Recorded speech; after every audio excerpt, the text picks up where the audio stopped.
What is up, everyone? A huge thank you for clicking on today's video. I greatly appreciate it as always. So today I have a sort of follow-up sequel video to my Game Boy Color Exclusives video I did a while back. I had a few people wondering if I could do something similar for the Game Boy Advance game, so that's exactly what this video is going to be. It's going to be my attempt at a similar Game Boy Advance style video. However, it is going to be a little bit different. The Game Boy Advance didn't really have like a competitor system, and it was also the last Game Boy Advance, so technically all of the games are going to be for the Game Boy Advance. There really isn't anything else it could be on besides maybe the DS had the dual release, but I'm not sure if anything is actually like that. So really what this video is going to be is me just kind of listing some of my favorite Game Boy Advance games. There's literally so many more than the Game Boy Color had, so I'm definitely not going to list everything. I've definitely not played everything, so just going to be my opinion. And speaking of, I want to know yours down below. There's so many games out there, I'm obviously not going to be able to play them all, so let me know if I missed anything. Let me know if I missed your favorites. So without further ado, let's go ahead and jump into this list. Alright, in no particular order, first up we've got Digimon Racing, which is a kart racer a lot like Mario Kart. I'm not sure if anybody actually got to play any of these kart racers on the Game Boy Advance. They're all pretty hard, if I'm being honest, especially Mario Kart. It's just very, very difficult. However, I would argue that Digimon Racing is maybe better than Mario Kart. Obviously not the console Mario Karts, those are like unrivaled, but like the Game Boy Advance one is a little rough. But this one, still definitely rough for a kart racer, but it had a lot more. It had really great colorful designs, not to say that Mario Kart didn't, but the fact that we had Digimon that could literally digi-evolve like during the race, and just the designs of the courses overall, it looked good. I felt like it looked good, it played a little bit better, I liked everything about it just a smidge more, and I felt like I had an easier time playing it than I did Mario Kart. I'm pretty sure there was like 11 characters and 15 tracks. It was cool that you could digi-evolve. I think my only real complaint was that there's no Miramon. He couldn't play as Miramon. Like, that's criminal. He's literally the coolest Digimon ever. Next up, we've got The Legacy of Goku. Both of them. Legacy of Goku 1 and Legacy of Goku 2. I never got to play Boo's Fury, which is like the third one. Never got to play it, so let me know if that's a good game. I definitely want to check it out. I had a fun time playing these games. They're on this list, but man, this is like, seriously, in my opinion, one of the hardest RPGs I've ever played. Obviously, it's probably not that hard compared to a lot of other ones out there, but I don't think I knew what I was doing half the time. And also, it's worth mentioning that I think I had the second Legacy of Goku first. Not to say that it's like I didn't know where I was in the story, but I just really didn't know what I was doing. It was a lot of button mashing and grinding. It was definitely a difficult game, but it looked amazing. The sprite work is literally what kept me coming back to the game. It looked so good, and I'm fairly certain, I could be wrong, but I want to say they used probably some of the sprite work from this game in the Team Training ROM hack, which I took a look at. If you've seen that video, definitely worth checking out. And I also see a lot of people do compare it to the modern Kakarot game, you know, as far as like an RPG Dragon Ball Z game. I never played Kakarot. Obviously you didn't just play as Kakarot. I thought that was the main appeal, but then you obviously played as other characters. So I didn't play it, but I do see a lot of people compare it, and even though this game is definitely hard, I do see people lean towards the Legacy of Goku games more than Kakarot, and I think I would definitely say I could do that as well. These games are fun, they're a little unforgiving, but they're definitely worth checking out. Now, if you want a better anime game, let's talk about Naruto Ninja Council. I definitely think it's a better anime game, not necessarily a better anime. I do like Dragon Ball Z a little bit more, but Naruto is an awesome anime, and this is an awesome game. And again, I'm going to be talking about both of them, Naruto Ninja Council 1 and 2, and same thing with Dragon Ball Z. I, for some reason, had the second Ninja Council before I had the first one. Not really sure how that happened, but it doesn't really matter. They're great games. I definitely like the more, I guess, platform 2D kind of element, rather than like the RPG element the Legacy of Goku had. I like that play a little bit more. There's just really fun gameplay, really great level design, seeing all of these great sprites, and in the Naruto universe, it was really, really cool. Also, using everyone's jutsus was really fun. There weren't that many playable characters, but the ones that you had, they all had multiple jutsus they could use. And I have to give a special shout out to the second Ninja Council because it had my boy Rock Lee as a playable character. In general, I think there was like Naruto, Sasuke, Kakashi, Rock Lee? maybe Sakura, I'm not 100% sure, I can't remember anymore, but Rock Lee was my boy, he's the best. It did have a co-op experience on the second one, but I didn't know anybody that had a game that I could co-op with, so not sure how well that holds up, but definitely fun games worth checking out. Also worth mentioning that it had a European DS sequel.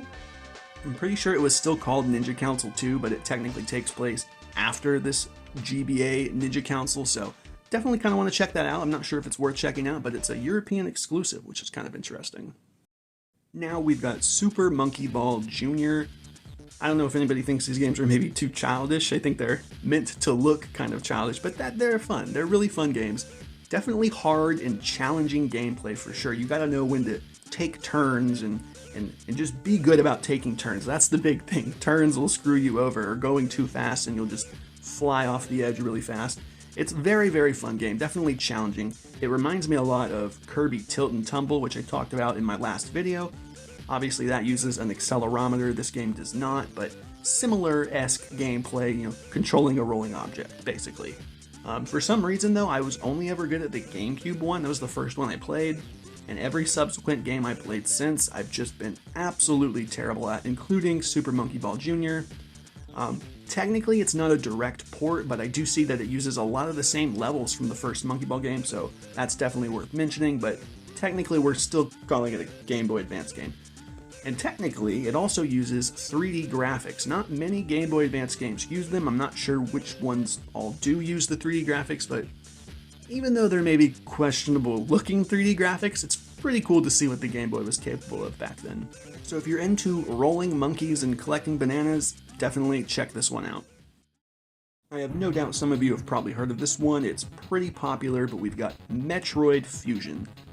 I don't know if anybody else feels this way, but Metroid games, they scare me. They actually scare me. They're very creepy games, especially the Primes on like the GameCube. Those were just very, very scary. I think the first game I played was The Return of Samus on the Game Boy. And, you know, kind of like that one, they're all connected on just like one big old map. Everything's connected through elevators. It's kind of creepy and unnerving and very easy to get lost in. This game, though, at least it felt more linear. They at least told me where I was going, so it wasn't as easy to get lost. Also, this game's artwork just looks stunning. I really loved, like, pretty much any area in the game that have, like, that kind of background art or whatever. Of all the games on this list, obviously nothing's in any order, but, like, that's got to be the best looking. Like, the art is just so stunning. It looks so fantastic. I'm sure I've got some gameplay up. It looks so good. Uncontested. It looks fantastic. It also could connect to the Prime games I mentioned earlier. I never had a way to actually connect those, so I'm not sure what full capability you could really do. I played them just both separately, never had a way to actually connect them. It's since though been ported a few times. I think you could have got it on the 3DS at one point, and I'm pretty sure it's on the Switch Online as well. And it also has a sequel, Metroid Dread, which I've not gotten a chance to play yet, but I've heard nothing but great things about it. Metroid Fusion is a very beloved game, so I'm sure they did their due diligence with its sequel, so definitely worth checking this one out. Try it on the Switch Online. I think that's probably the easiest way you can get this one. Next, I want to talk about Four Swords, The Legend of Zelda Four Swords. The first one on the Game Boy, it kind of was, I think it was comboed with like a Link to the Past. Link to the Past, Four Swords. It's all on one cartridge. Very fun game. It did require you to have two games, you know, a link system, or sorry, a cord and two systems, two games. Yeah, that was the requirement. So I really only got to play this game like 2 or 3 times with my friends. It was very limited whenever we could do it. But while my experience on this game and knowledge on this game is limited, it definitely solidified my interest in the kind of Four Swords co-op-y adventure. I loved it. Technically, if I'm not mistaken, like I said, this was the first Four Swords game and subsequently the first multiplayer Zelda game. Very, very fun. You know, it's just a fun dungeon crawly, slashy co-op adventure. It had fun randomized dungeons, and you know, it could kind of be a little competitive. You know, just trying to see who could get through first, who got the most rupees and everything. It was fun in that way. I had the GameCube one, and I also really loved Triforce Heroes on the 3DS. I played a ton of that one actually, because that one had online capability. You didn't have to have somebody next to you with it. So, I mean, if you have a friend and have multiple copies, it's definitely worth playing. It's a very, very fun Zelda game. And now we've got Yu-Gi-Oh! The Sacred Cards. I had a Yu-Gi-Oh! Game on my Game Boy Colors list as well. This early Yu-Gi-Oh! Game stuff is just so nostalgic, so fun, and very challenging too. this is maybe, in my opinion, the best Yu-Gi-Oh game ever made. Like, at least handheld wise, it's just very fun. It takes place during peak Yu-Gi-Oh! Battle City. Everybody knows Battle City. That is just like probably the best part of Yu-Gi-Oh! And what's really cool is this one, you actually are like your own new player character. You I think you can name yourself and build your own deck. There's like an overworld with different Battle City areas and different characters, and you're like actually participating in the actual tournament. So, you know, the story is slightly altered to fit you, of course, but definitely super fun. And it also has that kind of annoying, almost Pokemon-esque type-based gameplay again. Definitely makes things a little challenging. It literally like a 200 attack point monster could just steamroll Blue Eyes because it's the right type. It's definitely something you have to work with, definitely a little bit of a challenge. I already said it looks great, at least I think I did, but it also wanted to mention that the sprite work they used, at least for some of the cards, they actually use the OCG artwork, which in the TCG we often get censored artwork, so seeing it in like this pixelized OCG original way, it looks really cool. It looks great.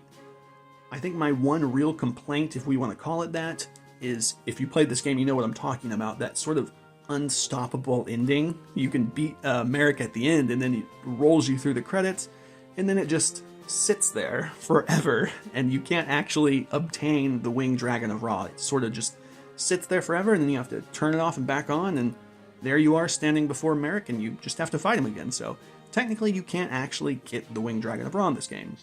It was a hard pill to swallow, I'll say that, but definitely an awesome game. Alright, before we move to the last one on this list, nothing's in order except for the last one. I am saving the best for last. I do want to give a few shout outs to some honorable mentions, so just real quickly I'll list a few off. First would be Sonic Advance. I think the third one was the one I had. This was like what launched me into Sonic. I'm a huge Sonic fan. Pretty sure this was the first one I ever got. I've not played Advanced 1 or 2, but this one was super fun. You know, Sonic's not for everybody, obviously, so if you don't like it, you don't like it, but definitely a fun game worth checking out. I'm pretty sure my copy was a little busted, but that's another story for another time. And then also another couple games I wanted to talk about was Crash Purple and Spyro Orange.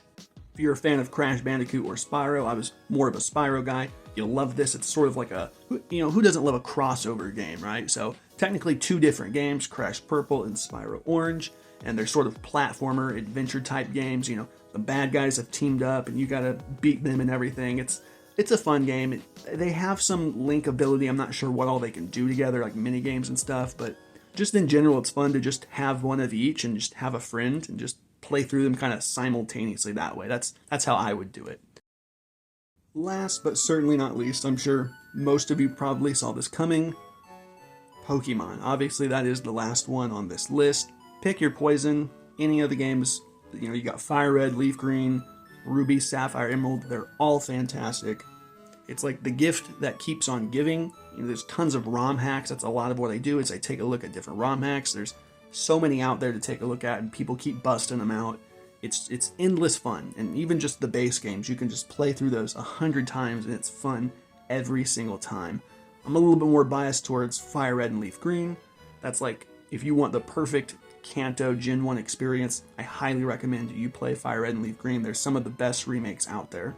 I'm not really sure what else to say. I'm not sure if there is much else to say. It's Pokemon. It's my favorite video game series probably of all time, so I understand it's not everybody's favorite. It's just my opinion, and I guess I'll go ahead and say it now. Yes, there was no Golden Sun on this list. It's on my to-do list. I definitely want to check it out. I have a lot of people talking in my ear to check it out. I was never too huge into the RPGs, but I've slowly been dipping my toes into the water, and I definitely want to check it out. Like I said, it's on my to-do list. Also, it's worth mentioning again, this was just my opinion. I definitely want you guys to leave yours down below. Let me know if there's anything I missed. There's seriously probably like 200 plus games. Maybe that's a crazy number for the Game Boy Advance, so I've not played them all. Let me know if I missed any bangers down below. Also, if you guys enjoyed the video, feel free to leave a like and subscribe. That would help me out a ton. And if you have anything else you want to see, also feel free to let me know down below, of course.